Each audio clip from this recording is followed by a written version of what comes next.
Oui, bonjour à toutes et à tous. Merci d'être avec nous pour la présentation du chiffre d'affaires du T3 du groupe Manitou.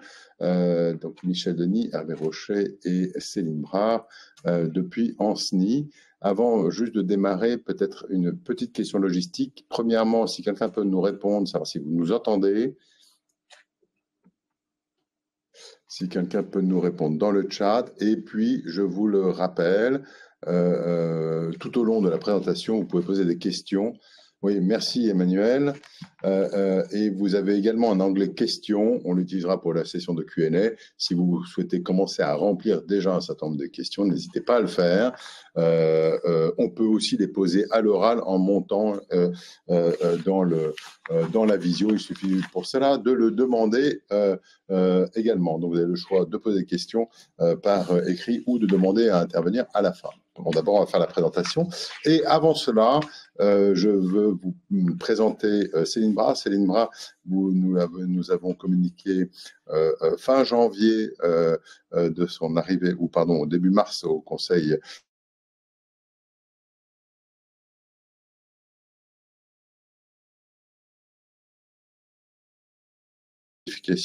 la création d'un poste de CFO, et Céline nous a rejoint dans cette fonction, et à la création d'un poste de Chief Transformation et Gouvernance qui a été pris par Hervé Rocher. Et donc voilà, Céline est avec nous aujourd'hui et je laisse Céline se présenter. Bonjour à tous, donc Céline Brard, j'ai rejoint le groupe Manitou fin janvier 2024. J'ai passé au préalable 24 ans au sein du groupe Valeo sur différentes fonctions et dans différents pays. Je suis expert comptable diplômé et j'ai commencé ma carrière chez KPMG. Merci Céline. Nous allons donc dérouler le chiffre d'affaires et après je vais le faire et nous sommes tous les trois à votre disposition pour les questions que vous auriez ensuite. Donc, le chiffre d'affaires du troisième trimestre 2024 nous amène à un chiffre d'affaires cumulé de 2 milliards, donc en léger retrait de 3% par rapport à 2023. En comparable également, on verra les effets de périmètre et de change sont très limités. Un chiffre d'affaires juste sur le trimestre, lui, de 593 millions, en retrait de 10% par rapport au même trimestre de l'année dernière, donc qui est conforme à ce qu'on avait annoncé à la fin du S1 avec une dégradation year on year par rapport à l'avance que nous avions, une prise de commande qui repartent, qui sont encore limitées, mais qui repartent à la hausse et qui commencent à recompléter petit à petit la baisse que l'on a du carnet mois après mois, donc 252 millions. Un carnet de commandes fin machine qui est à 1,1 milliard, donc qui poursuit son ajustement. L'adaptation du groupe à un contexte qui est moins dynamique, où le post-été, on a une situation conjoncturelle qui est moins dynamique et qui reste cependant à un niveau quand même de 2 milliards sur ces 9 premiers mois de l'année. Quelques faits marquants, donc l'inauguration de l'usine de Yankton, qui est un des 2 sites américains. Celui-ci est dédié à la fabrication de chariots télescopiques à destination du marché nord-américain. Vous en voyez un sur la photo. Alors, on est tous devant, donc vous ne voyez pas bien, mais enfin, il a en particulier sur la gauche une flèche qui est mise un peu différemment. Il n'y a qu'aux États-Unis que c'est comme ça. Ce sont des chariots un peu spécifiques. Un marché américain qui se porte bien et une usine qui était sous-capacitaire. Et donc, vous voyez sur la photo du dessus la totalité de l'extension et la partie plus claire de la toiture sur la droite de l'extension de Yankton, et donc 7000 m² et un réagencement complet intérieur avec une gamme qui a été renouvelée, présentée au salon Conexpo de Las Vegas il y a 1 an et demi, et qui a été complètement renouvelée et qui est produite maintenant sur ce nouveau site avec un investissement de près de 20 millions. Nous avons également posé la première pierre du site de mécano-soudure de Candé, c'est le site de mécano-soudure qui correspond donc à l'intégration verticale amont de capacité de mécano-soudure pour la réalisation de nacelles élévatrices de personnes.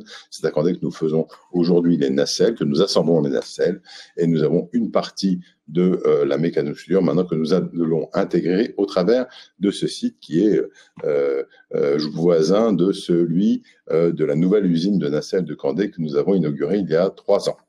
Nous ouvrirons à l'été, enfin au cours du second semestre 2026, ce site de production de mécano-soudure. Nous avons participé aux 6e rencontre du matériel durable qui est l'occasion d'avoir une filière entière du BTP, donc animée par la communauté des acteurs du matériel durable, qui est une association qui réunit à la fois des constructeurs comme nous-mêmes, enfin des fabricants de machines, des constructeurs, donc acteurs du bâtiment et des travaux publics majeurs français, et des loueurs de matériel, donc pour que toute la filière professionnelle travaille ensemble à la décarbonation progressive des chantiers et la transition énergétique dans toute la filière. Donc il y a évidemment un intérêt à ce qu'il y ait des travaux communs pour qu'on aille vers cet objectif de décarbonation. Et nous avons eu des 6e rencontres qui sont déroulées fin septembre. Acquisition, nous avons finalisé l'acquisition de la société DESO en Afrique du Sud. Nous avons acquis les actifs d'une société distributrice et de prestataires de services en Afrique du Sud qui rejoint maintenant le groupe. C'est un chiffre d'affaires de services d'environ 8 millions par an sur cette zone, en particulier à destination des mines. Produits, nous avons lancé une nouvelle gamme de chariots élévateurs électriques, donc industriels, hein, donc qui sont électriques. La nouveauté ici, c'est qu'on a une offre en lithium-ion sur les batteries, là où jusqu'à maintenant sur ces chariots électriques, nous avions une proposition en batterie plomb. Donc il y a une évolution technologique plus une évolution fonctionnelle de cabine, etc., d'ergonomie.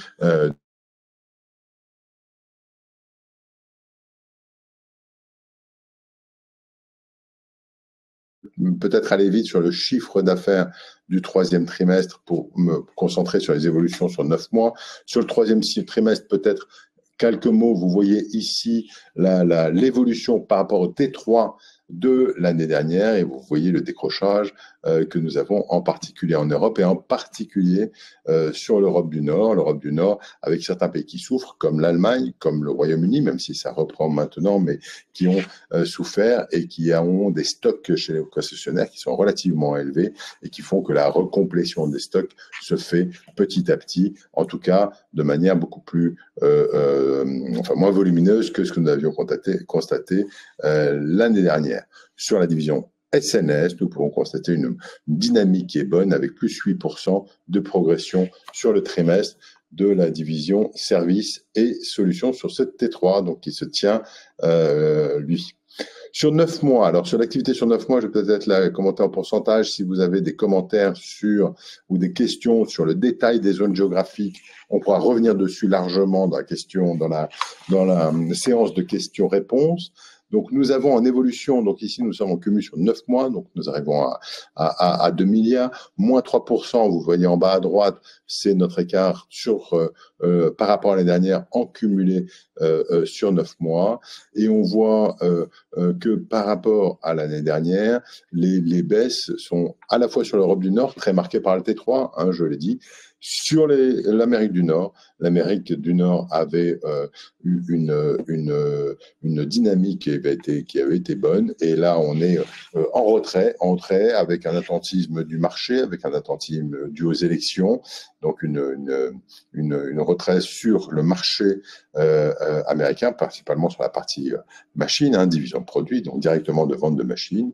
Et nous avons en revanche par rapport à l'année dernière une dynamique qui reste positive, à la fois en APAM et en Europe du Sud. Hein, donc l'Europe du Sud chez nous étant constituée de la France, de l'Italie et Espagne et Portugal, qui est en qui est en dynamique positive. Je le remets juste en arrière pour vous dire, c'est une zone Europe du Sud, autant à PAM, les 7%, c'est sur une zone qui pèse 185 millions. L'Europe du Sud, la progression se fait sur une zone qui est à plus de 700 millions sur 9 mois, donc est une zone qui pèse sur cette Europe du Sud pour Renault. Quand on regarde par division, on a une division services et solutions qui reste en progression, plus limitée, avec un nombre de machines qui a été livré qui est plus limité, quand la division produit, elle, est en recul de 4%. À périmètre et échange constant, l'impact principal est celui de la division produit, sur lequel nous avons notamment l'impact de Commet Metalwork et de leur facturation externe au groupe, parce qu'il y a une intégration où il y a beaucoup d'activités de Commet Metalwork qui sont intégrées, consolidées dans le chiffre d'affaires du groupe, et un certain nombre d'activités de Commet Metalwork qui sont faites aussi pour des tiers et qui modifient donc le périmètre de manière significative parmi ces 9 millions de périmètre. Vous voyez que l'impact de taux de change est quasi nul. Mais tout ça ne changeant pas la photo globale de l'évolution. Je rappelle que Commet Metalwork sont 2 acquisitions qu'on vous a présentées en tout début d'année, qui ont été signées en octobre ou en novembre de l'année dernière et qui a été closé en tout début janvier et qui sont 2 sociétés de mécanosoudure et d'oxycoupage en Italie du Nord, qui sont des sous-traitants très fortement liés au groupe Manitou et à Manitou en Italie. Donc c'est une intégration verticale aussi de capacité de mécanosoudure, mais ils avaient également d'autres clients en tant que mécanosoudeur, d'autres clients, ce qui explique ce delta. Prise de commande, machine et carnet. Donc là, on voit une bonne nouvelle, la décrue du carnet. Enfin, on l'a annoncé. Alors après, on peut le voir de différentes manières. On vous l'a dit depuis le début. Attention, ça va baisser. Il ne faut pas le prendre mal. C'est une bonne nouvelle et on commence à avoir une visibilité. Alors évidemment, il faut rester dans des visibilités qui soient cohérentes. Mais je vous rappelle que après, alors on a quelque chose qui remonte maintenant avec les 4 ans. On remonte qu'en 2020. Si on reprend, ce serait peut-être une fois où, si vous avez des questions, on avait, avant le Covid, un niveau de carnet de commandes qui correspondait toujours entre 1 à 2 fois le volume des prises de commandes. Donc, on était dans ce niveau-là. Et donc là, on va revenir vers ce niveau-là avec un trimestre qui repart légèrement à la hausse, comme je l'ai dit, de prise de commandes. Donc, on a enfin cette réflexion de prise de commandes qui repart et du carnet qui va commencer à s'infléchir pour se stabiliser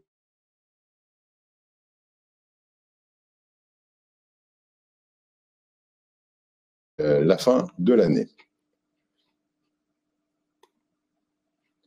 Voilà.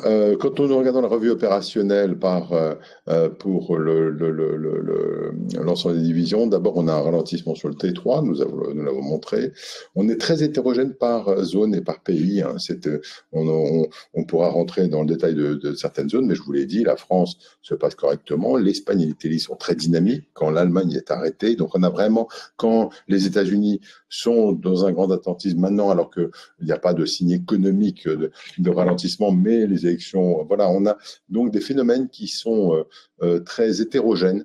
Voilà. Aux États-Unis, on a été pénalisé également par la montée opérationnelle de Madison, donc c'est le 2e site, on l'avait inauguré l'année dernière, qui fait des mini-chargeuses et dans lequel on a aussi complètement changé la gamme et on est dans des montées de rythme, dans des ramp-up de production sur Madison.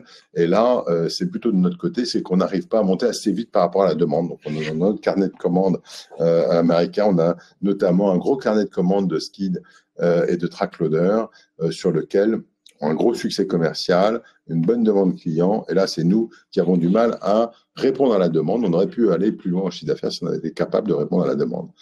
Voilà, on ajuste la chaîne opérationnelle, on ajuste nos cadences de production, bien évidemment, pour faire face à les niveaux de demande client que vous voyez dans ces baisses de chiffres qui sont inférieures à celles de l'année dernière. Donc, nous adaptons au contexte et du fait de ce contexte et d'un mois de septembre, enfin d'une période pendant laquelle, au cours de l'été, il y a quand même un attentisme sur un certain nombre de zones qui sont marquées de manière plus importante. On pense que le retrait qui était à -3 là, à fin septembre peut aller jusqu'à -7 sur l'année, hein, parce qu'on avait eu un très très fort Q4 2023. Voilà, donc on est plus en prudence par rapport au Q4 2023 sur ce Q4 2024 compte tenu de ce que nous venons de dire.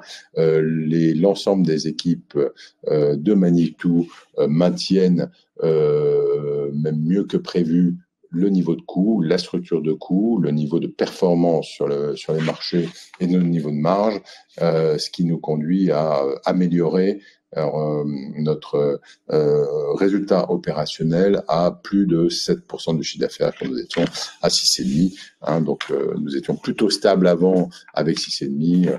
On peut avoir un léger recul et une amélioration du résultat opérationnel.